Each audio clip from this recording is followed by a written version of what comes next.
My name is Jonathan Goldberg. For the past 3 years, I've been visiting Grow Heathrow, a community located next to Britain's busiest airport.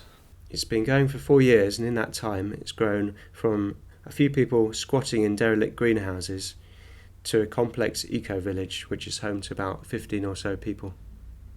So during my first visits to the site, there were workshops, both for residents and visitors, on making renewable energy, such as cheap solar panels and DIY wind turbines. What I love about this image is the sense of reverence that these two guys are showing when they're looking up to the source of energy creation. So the site's entirely off-grid. They don't tap into any of the national grid, and they're completely reliant on what the elements bring to them and what they've actually installed in terms of solar and wind power.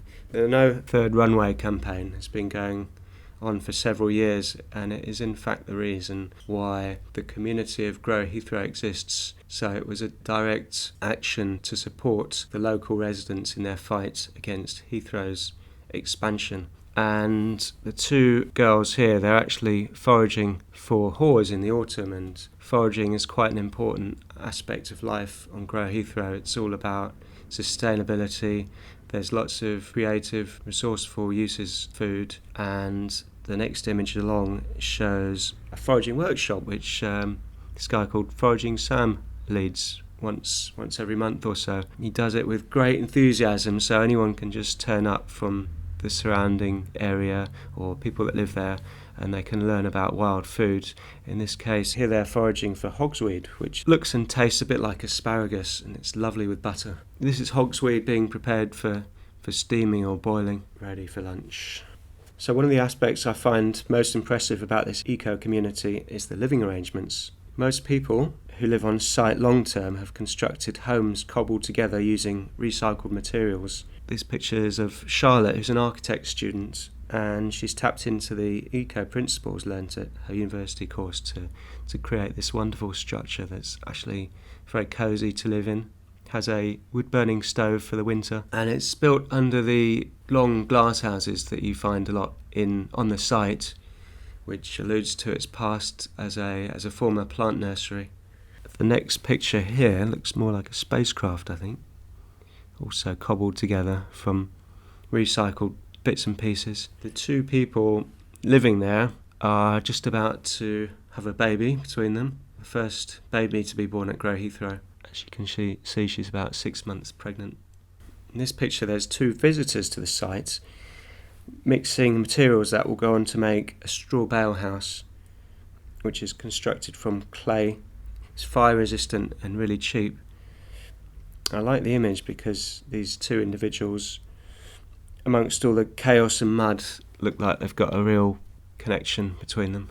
Possibly a suggestion of romance. And also it indicates the collaborative nature of the way Grow Heathrow functions. People have been coming to help out build this straw bale house for many months. But the collaborative nature has been a way of engage for lots of different people to engage in the project, and then when they come and visit the place months later, they can really appreciate what they've helped to create. And in this picture shows a complete straw bale house from the inside. Sometimes it's used for banquet style meals, and it feels very special just because of the collaborative nature of making it, and all the different people that helped smother the walls in mud, and the fact that it was all sourced locally and it cost next to nothing to make. This picture also shows off a communal DIY building project. I like the fact that you can see all the workings of it and how everything is cobbled together, albeit in a very intelligent way.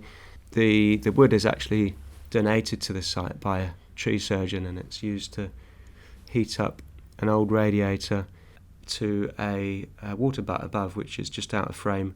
And you can see this guy showering in amongst the wilderness. Okay, so going back to the subject of food, I'm fascinated at how resourceful Grow Heathrow residents are when it comes to eating. When they're not growing or foraging for food, they're rescuing stuff that's been thrown away at the back of shops or from markets at the end of the day. This picture shows residents skipping for food by a nearby parade of shops, and can find some real gems, even though they've just passed their sell-by date. Absolutely perfectly fine to eat, and the mountain of food that arrives at Grow Heathrow a couple of times a week is staggering. The next picture shows the kitchen. There's a couple of portraits in the kitchen. I went through a stage where I was taking pictures. I've been taking pictures at this place for about 3 years, and I focused on portraits. At a certain time, I wanted to make pictures that were a bit more still. They weren't all about action and activity. So I slowed down a bit.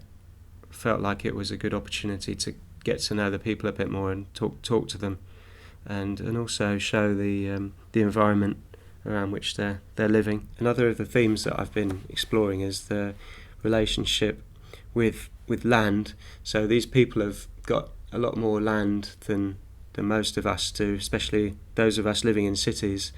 And it's just interesting to see the harmonious ways in which they're living amongst nature, whereas us city dwellers, we normally mould little strands of nature to our requirements, but these people here are really embracing natural living and, just being with their homes and letting nature creep up their walls. And even this house here with Rob, he's looking out at his tomato plants as they're creeping up his window. So the future of Grow Heathrow is uncertain, because there's been lots of court battles between the residents and the landowner, who's quite a shady guy, and he left a lot of toxins on the land, whereas Grow Heathrow residents have always been very community minded and invited local residents to join them on site. And in these pictures here, they were taken after a court battle which was lost, meaning that the residents of Grow Heathrow could potentially be evicted. They're actually having meetings deciding what to do. So here they're talking about and practicing potential eviction scenarios.